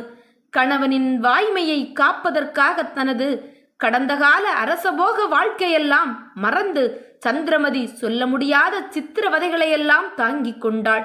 அரசகுமாரனான அரண்மனையில் வாழ வேண்டிய லோகிதாசன் வயிற்றுக்கு உணவில்லாமல், கந்தலாடையும் படுக்க பாய் கூட இல்லாமல் பரிதவித்தான். தாயும் மகனும் இவ்வாறு காலகண்டன் வீட்டில் பரிதவிக்க, தலையாரியிடம் சுடுகாட்டு காவலானாக இருந்த ஹரிச்சந்திரன் இருந்த நிலை கல்மனதையும் கரைத்துவிடும். பிணங்கள் எரியும் நாற்றத்தையும் பொறுத்து கொண்டு மனம் கோணாமல் தன் கடமையில் கண்ணாக இருந்தான். வீரபாகு சொன்னதை தட்டாமல் நிறைவேற்றி வந்தான். வரும் பணத்தையும் துணியையும் வீரபாகுவிடம் தந்துவிட்டு பிடி அரிசியை கஞ்சியாக காய்ச்சி குடித்து வந்தான். அரசனாக தான் வாழ்ந்த வாழ்க்கை அடியோடு மறந்து போனான். வீரபாகுவும் அவனுக்கு அதிக தொல்லைகள் தருவதில்லை. ஒரு நாள் அதிகாலையில் காலகண்டன் தூங்கிக் கொண்டிருந்த சிறுவன் லோகிதாசனை தட்டி எழுப்பினான். சிறுவனே, மற்ற சிறுவர்களுடன் சேர்ந்து வெற்பை புல்லை சேகரித்து வா என்று விரட்டினான். இதனை கண்டு ஓடிவந்த சந்திரமதி, ஐயா, இவனோ சின்னஞ்சிறுவன். காட்டில் விஷப்பூச்சிகள், கொடிய விலங்குகள் இருக்கும். அதனால் அவனை அனுப்ப வேண்டாம். நான் போய் தர்ப்பை புற்களை கொண்டு வந்து விடுகிறேன் என்று கெஞ்சினாள். நீ போனால் வீட்டு வேலையை யார் பார்ப்பது? இவன் மட்டும் பெரிய அதிசயமா? மற்ற பிள்ளைகள் போகிறார்களே, அவர்களுடன் இவனும் போகட்டும் என்று கண்டிப்புடன் காலகண்டன் கூறினான். சந்திரமதி மன நிம்மதியில்லாமல் மகனை அனுப்பி வைத்தாள். லோகிதாசன் மற்ற சிறுவர்களுடன் சேர்ந்து தெற்பை புற்களை சேகரிக்கச் சென்றான். மற்ற சிறுவர்களுடன் ஓடியாடி விளையாடிக்கொண்டே தெற்பை புற்களை சேகரித்தான். சற்று தூரத்தில் மிகவும் உயரமான வளர்ந்த இருந்த தெற்பை புற்களை கண்டதும் தான் மட்டும் அங்கு விரைந்து சென்றான். ஹரிச்சந்திரனை எந்த வகையிலாவது பொய்யனாக்க வேண்டும் என்ற உறுதி கொண்ட விஸ்வாமுத்திரர் தெற்பை புற்களுக்கிடையே ஒரு நாகப்பாம்பை உருவாக்கினார். லோகிதாசனை கடிக்குமாறு ஆணையிட்டார். லோகிதாசன் உயரமான தெற்பை புற்களை அறுக்க முற்பட்டான். அப்போது ஒரு நாகப்பாம்பு சீறி வந்து அவனது காலில் கடித்து விட்டது. ஐயோ அம்மா என்று அலறினான். அவனது கூக்குரலை கேட்டு மற்ற சிறுவர்கள் ஓடோடி வந்தனர். பாம்பு வேறு பக்கம் ஊர்ந்து சென்று விட்டது. லோகிதாசனை சிறுவர்கள் மரத்தடியில் தூக்கி கொண்டு வந்தனர். மரத்தடியில் படுக்க வைத்தனர். மெல்லிய குரலில் லோகிதாசன் முனங்கினான். அவனை எழுந்து வா, வீட்டிற்கு போகலாம் என்று சிறுவர்கள் கூறினார். அவன் எழுந்திருக்கும் நிலையில் இல்லை. வாயிலிருந்து நுரை வெளிப்பட்டது. லேசாக கண் திறந்து பார்த்தான். அவனால் பேச முடியவில்லை. கை கால்கள் இயங்கவில்லை. ஏறிட்டு பார்த்தவன் கண்கள் மூடினான். அவன் உயிர் பிரிந்து விட்டது. சிறுவர்களுக்கு பயம் பற்றி கொண்டது. அவர்களுக்கு ஒன்றும் புரியவில்லை. நேராக காலகண்டன் வீட்டிற்கு ஓடிச் சென்று சந்திரமதியிடம் லோகிதாசனை பாம்பு தீண்டிவிட்டது என்று செய்தியை சொன்னார்கள். அதனை கேட்ட சந்திரமதி, ஐயோ மகனே என்று அலறியபடி அழுது புரண்டாள். அழுகுரலை கேட்டு வந்த காலகண்டி விவரத்தை கேள்விப்பட்டாள். ஈவு இரக்கமே இல்லாமல் சனியன் தொலைந்தது, போய் வேலையை பார் என்றாள். எவ்வளவோ கதறியும் அவள் மனம் இறங்கவில்லை. என் மகனின் முகத்தை பார்க்கவாவது அனுமதியுங்கள் என்று கதறி அழுதாள். காலகண்டன் வந்ததும் விபரம் அறிந்து அனுதாபப்பட்டான். ஐயோ பாவம் சந்திரமதி, நீ சென்று செய்ய வேண்டியவற்றை செய்துவிட்டு வா என்று அனுமதி அளித்தான். சிறுவர்களிடம் லோகிதாசன் இறந்து கிடக்கும் இடத்தை தெரிந்து கொண்டு கதறி அழுதபடியே ஓடினாள் சந்திரமதி. இறந்து போன ஒரு இளைஞனின் சடலத்தை மயானத்தில் அரிச்சந்திரன் எரித்து கொண்டிருந்தான். அதனையே பார்த்தபடி இருந்தான். அந்த வாலிபன் திடீரென்று வீட்டிற்குள் வழுக்கி விழுந்திருக்கிறான். அப்படியே உயிர் போய்விட்டது. இறைவா, இப்படியும் நடக்குமா? உலகின் சுகங்களையும் வாழ்வின் நலன்களையும் அனுபவிக்காமல் இந்த இளைஞன் இறக்க என்ன கர்மம் செய்தானோ? பாவம், அவனை பெற்று வளர்த்தவர்களின் மனம் என்ன பாடுபடும் என்று எண்ணி பார்த்தான். அப்போது அரிச்சந்திரனுக்கு தனது மனைவி, மகன் இவர்களின் நினைவு வந்தது. அவர்கள் எப்படி இருக்கிறார்களோ? கட்டிய மனைவியையும் பெற்ற பிள்ளையையும் விற்ற பாவி நான். என் சொல்லை காப்பாற்றுவதற்காக அவர்களை விற்றுவிட்டேன். அரச வாழ்வில் இருந்தவர்களை அடிமைகளாக ஆக்கிவிட்டேன் என்று எண்ணியபடி கண்ணீர் வடித்தான். சடலத்தையே பார்த்து கொண்டிருந்தான். சமைத்த உணவையும் சாப்பிட விருப்பம் இல்லை. நிம்மதி இழந்து தவித்தான்.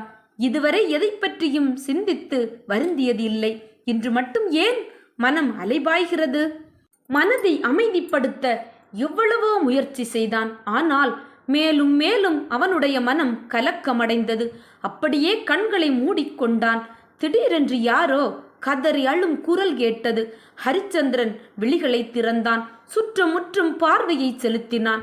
மயானத்தில் மூலையில் உள்ள ஒரு மரத்தடியில் யாரோ அழுது கொண்டு இருப்பது எரியும் தீயின் வெளிச்சத்தில் தெரிந்தது. எழுந்து அந்த இடத்தை நோக்கி விரைந்தான்.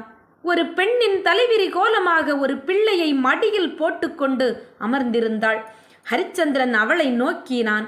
மங்கிய ஒளியில் யார் என்பது தெரியவில்லை. பெண்ணே, நீ யார்?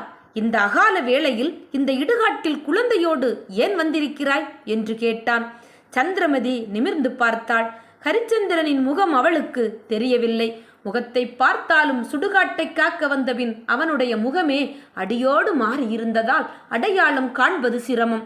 சந்திரமதி அழுதபடியே, ஐயா, என் மகன் பாம்பு தீண்டி இறந்து போனான். அவனை எரிக்கவே இங்கு கொண்டு வந்தேன். பையனை எரிக்க ஏற்பாடு செய்யுங்கள் என்றான். முகத்தை பார்க்க முடியவில்லை என்றாலும் சந்திரமதியின் குரலையும் ஹரிச்சந்திரனால் கண்டுபிடிக்க முடியவில்லை. ஹரிச்சந்திரன், பெண்ணே, ஒரு பிணத்தை, ஒரு பணம், முழு துண்டு, ஒருபடி அரிசியும் தர வேண்டும். அதனை தந்தால்தான் இங்கே எரிக்க முடியும் என்று கூறினான். சந்திரமதி கேவி கேவி அழுது கொண்டே, ஐயா, எனக்கு உதவி செய்வார் யாருமில்லை. என்னிடம் காசு பணம் எதுவும் இல்லை. நீங்கள்தான் கருணை காட்டி பையனை எரிக்க உதவ வேண்டும் என்று கெஞ்சினாள். அதற்கு ஹரிச்சந்திரன், பெண்ணே, நான் இந்த மயானத்தின் உரிமையாளன் இல்லை. நான் இந்த சுடுகாட்டு வெட்டியானின் அடிமை. நானாக எதுவும் செய்ய இயலாது. அவன் கட்டளைப்படி நடக்க வேண்டியவன். உனக்கு இந்த ஊரில் உற்றார் உறவினர் தெரிந்தவர் யாருமே இல்லையா என்று அனுதாபத்துடன் கேட்டான். உறவினர் உதவுவார் யாரும் எனக்கு இல்லை என்றாள் சந்திரமதி. பெண்ணே, கணவனை பிரிந்துள்ளேன் என்கிறாய். உன்னிடம் ஒரு பணம் கூடவா இல்லை என்று கேட்டான். ஹரிச்சந்திரன், ஐயா, என் கணவர் ஹரிச்சந்திர மன்னன் மீது ஆணையிட்டு கூறுகிறேன், ஒரு பிடி அரிசிக்கு கூட என்னிடம் வழியில்லை என்றாள். தனது பெயரை சொன்னதும் ஹரிச்சந்திரன் திடுக்கிட்டு போனான். அவளை உற்று பார்த்தான். சந்திரமதியின் உருவமும் குரலும் அடியோடு மாறிப்போயிருந்தது. அவளை அடையாளமே தெரியவில்லை. பிணம் எரியும் நெருப்பின் ஒளியில் அவள் முகத்தை கூர்ந்து பார்த்தான். அவ்வளவுதான். ஐயோ சந்திரமதி என்று கத்தினான். அதுவரையிலும் அருகிலிருந்து உரையாடிய போதும் சந்திரமதியால் ஹரிச்சந்திரனை அடையாளம் காண முடியவில்லை. அவன் அழைத்த பிறகுதான் சுடுகாட்டு காவலனாக இருப்பவன் தனது கணவன் என்பதை புரிந்து கொண்டாள்.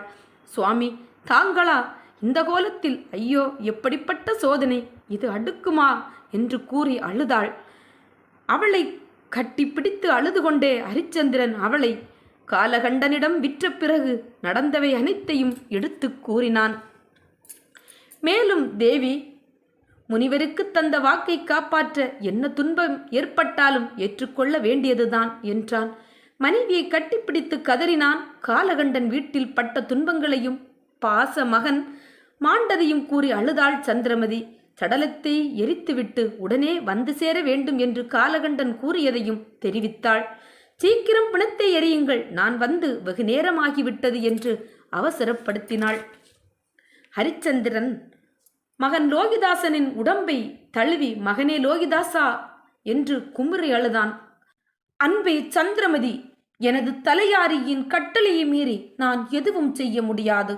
ஒரு பிணத்தை எரிக்க ஒரு பணம், ஒரு முழு துண்டு, ஒரு பிடி அரிசி வேண்டுமே, என்ன செய்வது? அவை இல்லாமல் எரிக்கக்கூடாதே. நீ சென்று காலகண்டனிடம் அவற்றை வாங்கி வந்துவிடு என்று கடமை உணர்வோடு ஹரிச்சந்திரன் கூறினான்.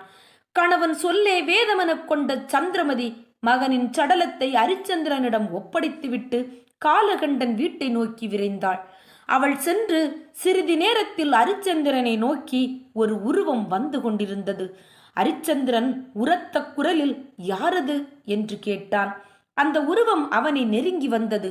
அரசே, நான் தான் உங்கள் அமைச்சன் சத்தியகீர்த்தி என்று கூறிக்கொண்டே ஹரிச்சந்திரனின் கால்களை பிடித்து கொண்டு அழுதான்.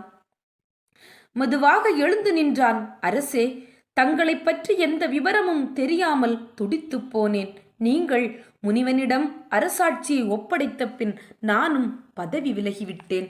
தங்களை தேடிக்கொண்டு ஊர் ஊராக அலைந்தேன். கடைசியில் தாங்கள் காசிக்கு வந்ததாக கேள்விப்பட்டேன். நட்சத்திரேயன்தான் நடந்தவற்றை என்னிடம் கூறினான். உடனே தங்களை சந்திக்க புறப்பட்டேன். இன்றுதான் தங்களை சந்திக்கும் பாக்கியம் பெற்றேன் என்றான். ஹரிச்சந்திரன், சத்தியகீர்த்தி, என்ன காரியம் செய்தாய்? கடமை தவறிவிட்டாயே. விதிவசத்தால் நான் ஆட்சியை இழந்தேன். நீ பதவியில் இருந்து மக்களுக்கு சேவை செய்ய வேண்டாமா என்று வருத்தமுடன் கேட்டான். அரசே, என்னை பொறுத்தருள வேண்டும். தங்களை பிரிந்திருக்க என் மனம் இடம் தரவில்லை. தாங்கள் எங்கு இருந்தாலும் தங்கள் அருகில் இருக்க ஆசைப்பட்டே இங்கே வந்தேன். குரல் தழுதழுக்க கூறினான். மன்னனை கண்ட மகிழ்ச்சியில் அவன் மடியில் இருந்த லோகிதாசனை கவனிக்கவே இல்லை. அதன் பிறகுதான் சத்தியகீர்த்தி கவனித்தான். லோகிதாசன் இறந்ததை அறிந்து பலவாறாக புலம்பி அமைச்சன் கதறி அழுதான். ஹரிச்சந்திரன் அவனை அமைதிப்படுத்தினான். நடந்தவற்றை ஹரிச்சந்திரன் கூறினான். சந்திரமதி ஒரு பணம், ஒரு முழு துண்டு, ஒரு பிடி அரிசி வாங்க காலகண்டன் வீட்டிற்கு சென்றிருப்பதையும் தெரிவித்தான். லோகிதாசனை மடியில் வைத்துக்கொண்டு பலவாறாக புலம்பி அழுதான் அமைச்சன் சத்தியகீர்த்தி. காலகண்டனிடம் பணம், துண்டு, அரிசி ஆகியவற்றை வாங்கி வர சந்திரமதி சென்றாள் அல்லவா? அதற்கு முன்பாகவே கனவேகமாக காரியங்களை செய்யத் தொடங்கினார் விஸ்வாமுத்திரர். ஹரிச்சந்திரனை எந்த வகையிலும் வாய்மை தவற வைத்துவிட வேண்டும் என்று உறுதியில் இருந்தார். காசி மன்னனின் அரண்மனைக்கு மாய வடிவில் சென்றார். பட்டு மெத்தையில் தூங்கிய அரசனின் பால்மணம் மாறாத பாலகனை தூக்கிக் கொண்டார். அந்த பாலகனை சந்திரமதி வரும் பாதையில் குத்தி கொன்று போட்டு கத்தியையும் அருகில் போட்டு விட்டார். தான் ஒரு மறைவான இடத்தில் நின்று கொண்டார். காலகண்டனின் வீட்டை நோக்கி வந்து கொண்டிருந்த சந்திரமதி வழியில் ஒரு பாலகன் இறந்து கிடப்பதைக் கண்டு பதறினாள். தன் மகனை இழந்து அவனுக்கு ஈமச்சடங்கு செய்ய வழியின்றி இடுகாட்டில் விட்டு வந்ததையும் மறந்தாள். தாய்மை பரிவுடன் குழந்தையை குனிந்து பார்த்தாள்.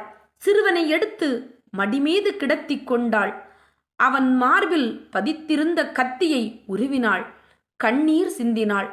இந்த பால்குடி மாறாத குழந்தையை எந்த கொடியவன் கொன்றானோ அந்த படுபாதகன் உருப்படுவானா என்று ஆவேசமாக கத்தினாள். தான் வந்த வேலையை மறந்த அனாதையாக கிடக்கும் சிறுவனை விட்டுச் செல்ல மனமின்றி பரிதவித்தாள். பாலகன் முகத்தில் அரச கலை தெரிந்தது. பாலகன் முகத்தை தடவினாள். இவனுக்கு தாய் தந்தை யாரோ என்று எண்ணி கண்ணீர் வடித்தாள். இறந்த சிறுவனை சந்திரமதி மடியில் வைத்துக் கொண்டிருப்பதைக் கண்ட விஸ்வாமுத்திரர் முனிவர் மாய ரூபத்தில் அரண்மனைக்குள் சென்றார். அரசனையும் அரசியையும் எழுப்பினார். தங்கள் பாலகனை காணவில்லை என்று அவர்கள் உணரும்படி செய்தார். அரசன் அதிர்ச்சி அடைந்து தன் மகனை உடனே தேடும்படி காவலர்களுக்கு உத்தரவிட்டான். அரண்மனை முழுவதும் தேடியும் கிடைக்கவில்லை. இரு காவலர்களை முனிவர் தனது மாய சக்தியில் சிறுவனின் மடியில் வைத்திருந்த சந்திரமதி அழுது கொண்டிருக்கும் இடத்திற்கு அழைத்துச் சென்றான். காவலாளிகள் சந்திரமதியின் மடியில் பாலகன் இறந்து கிடப்பதையும் அருகில் கத்தி இருப்பதையும் கண்டனர். உடனே சிறுவனை அவளிடமிருந்து பறித்தனர். அவளை கைது செய்து அரண்மனைக்கு அழைத்துச் சென்றனர். மன்னன் முன் சிறுவனை கடத்திய சந்திரமதியையும் நிறுத்தினர். மகன் கத்தியால் குத்தி கொல்லப்பட்டான் என்பதால் ஆவேசமடைந்த அரசன் எதையும் சிந்திக்கவே இல்லை. சந்திரமதியை விசாரிக்கவும் இல்லை. மகனை இழந்த துக்கம் ஆத்திரமும் இரண்டும் சேர்ந்து அவன் அறிவு மயங்கின. காவலர்களை நோக்கி, இவளை வெட்டியான் வீரபாகுவிடம் அழைத்துச் செல்லுங்கள், இவளது தலையை வெட்டிவிடச் சொல்லுங்கள் என்று கட்டளையிட்டான். காவலர்கள் சந்திரமதியை வெட்டியான் வீரபாகு இல்லத்திற்கு அழைத்துச் சென்றனர். தூங்கிக் கொண்டிருந்து அவனை எழுப்பி மன்னன் கட்டளையை தெரிவித்தனர். மிகவும் தூக்க கலக்கத்தில் இருந்த வீரபாகு, காவலர்களே, நீங்கள் இப்பெண்ணை மயானத்திற்கு கொண்டு செல்லுங்கள், அங்கே என் அடிமை இருக்கின்றான். மன்னன் கட்டளையை அவனிடம் கூறுங்கள், வாளையும் கொடுங்கள். அவன் உங்கள் முன்னிலையிலேயே இப்பெண்ணிற்கு தண்டனையை நிறைவேற்றுவான். நானும் சிறிது நேரத்தில் அங்கே வருகிறேன் என்றான். அவளை அழைத்து கொண்டு காவலர்கள் இடுகாட்டிற்கு சென்றனர். அரிச்சந்திரனும் சத்தியகீர்த்தியும் காலகண்டன் வீட்டிற்கு சென்ற சந்திரமதி வெகு நேரமாகியும் இன்னும் வரவில்லையே என்று பதட்டமுடன் எதிர்பார்த்து காத்திருந்தனர். என்ன நேர்ந்ததோ என பலவாறாக எண்ணி வருந்தினான். அப்போது காவலர்கள் சந்திரமதியை முன்கட்டு பின்கட்டாக கட்டி அங்கே இழுத்து வந்தனர். காசி மன்னன் மகனை கொன்ற இவளை நீ இந்த வாளால் வெட்டி கொல்ல வேண்டும் என்பது அரசனின் கட்டளை. இதை நீ நிறைவேற்று. வீரபாகுவும் இங்கே வந்து விடுவான் என்று கூறி வாளை அரிச்சந்திரனிடம் நீட்டினர். எதுவுமே புரியாமல் நிலைகுலைந்து போன அவள், இறைவா, என் மனைவியை நானே சிரச்சேதம் செய்வதா? என்ன கொடுமை இது? அவள் செய்த குற்றம்தான் என்ன என்று கேட்டான். காவலாளிகள் கொலை குற்றம் சுமத்தினர். சந்திரமதி நடந்தவற்றை சொல்லி கதறினாள். எல்லாம் விதியின் பயன் என்ற முடிவிற்கு வந்த அரிச்சந்திரன் மனதை திடப்படுத்தி கொண்டான். வாளை எடுத்தான். சந்திரமதியை தலை குனிந்து மண்டியிடச் சொன்னான்.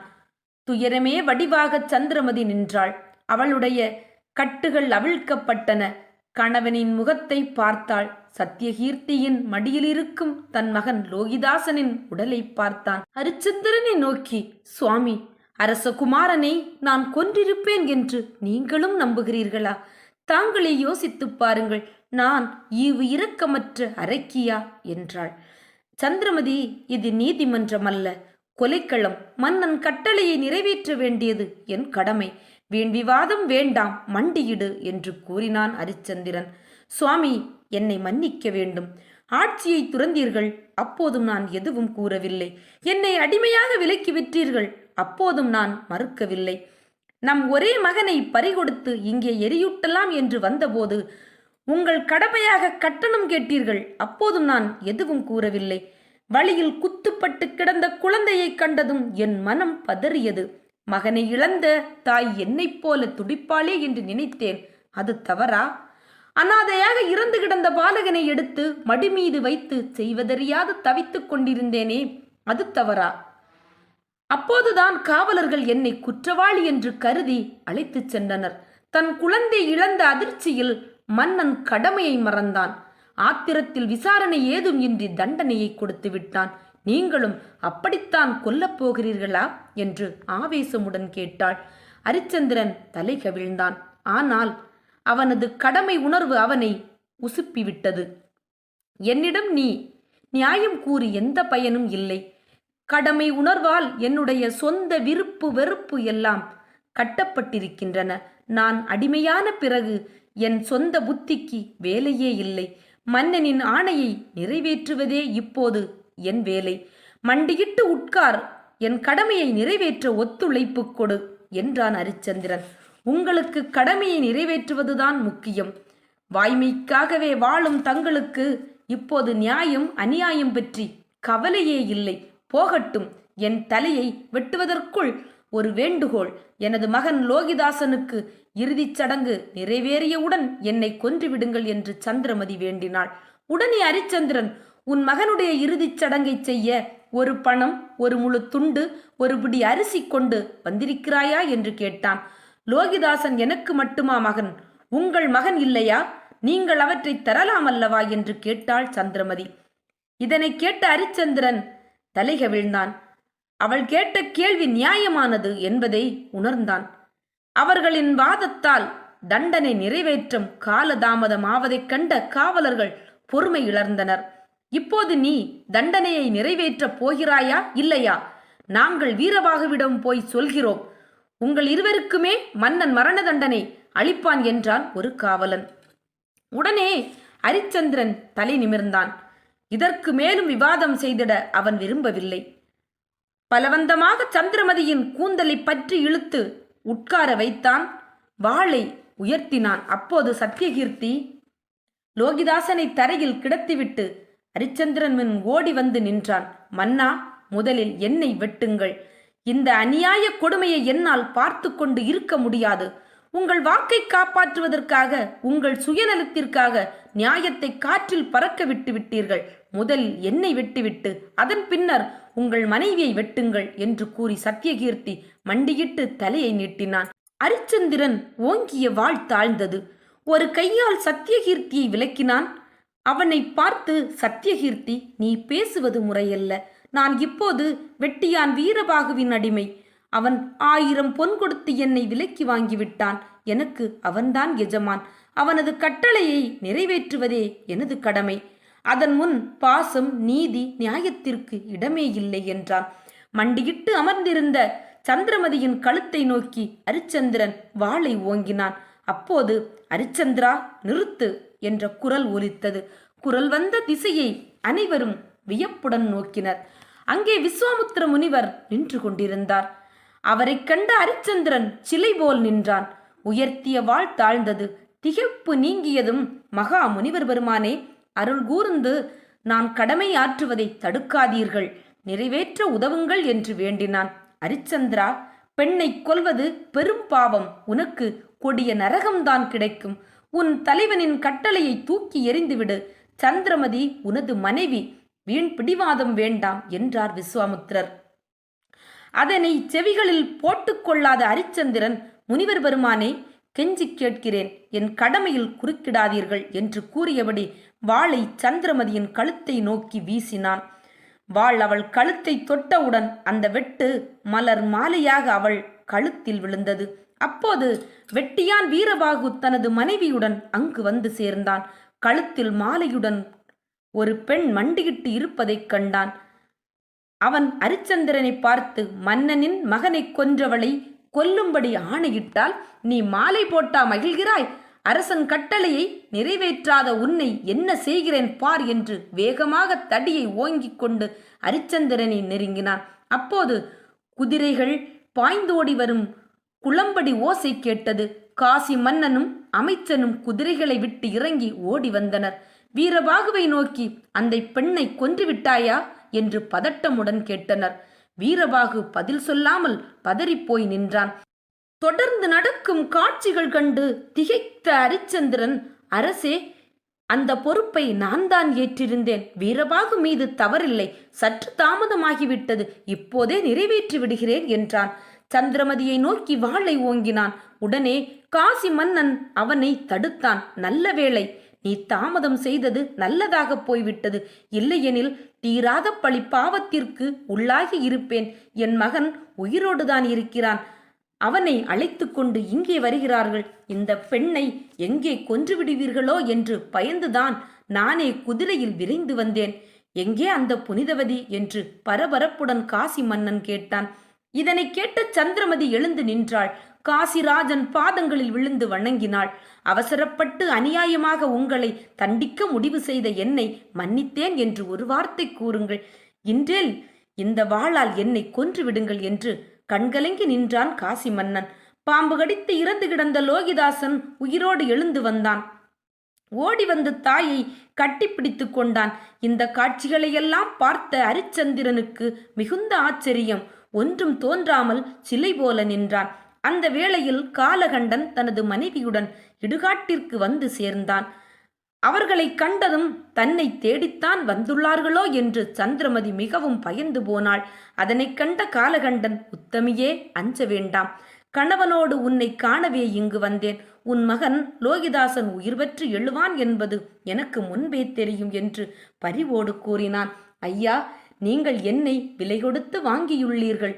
எனது கணவர் வாக்கை காப்பாற்ற நான் வாழும் வரையிலும் உங்களுக்கு பணி செய்ய வேண்டியது என் கடமை என்று சந்திரமதி கூறி வணங்கினாள். உடனே காலகண்டனும் காலகண்டியுமாக இந்திரனும் இந்திராணியும் அங்கே மாறி காட்சியளித்தார்கள். அதே வேளையில் வீரபாகுவும் அவனது மனைவியும் யமதர்மனாகவும் அவனது மனைவியாகவும் காட்சியளித்தார்கள். அப்போது வசிஷ்ட முனிவரும் அங்கே காட்சியளித்தார். இவர்கள் அனைவரும் அங்கே காட்சியளித்ததைக் கண்டு வியந்த அரிச்சந்திரனும் அவன் மனைவி சந்திரமதியும் வியந்து பேருவகை அடைந்து அவர்களின் பாதங்களில் விழுந்து வணங்கினர். லோகிதாசனும் பாதவணக்கம் செய்தான்.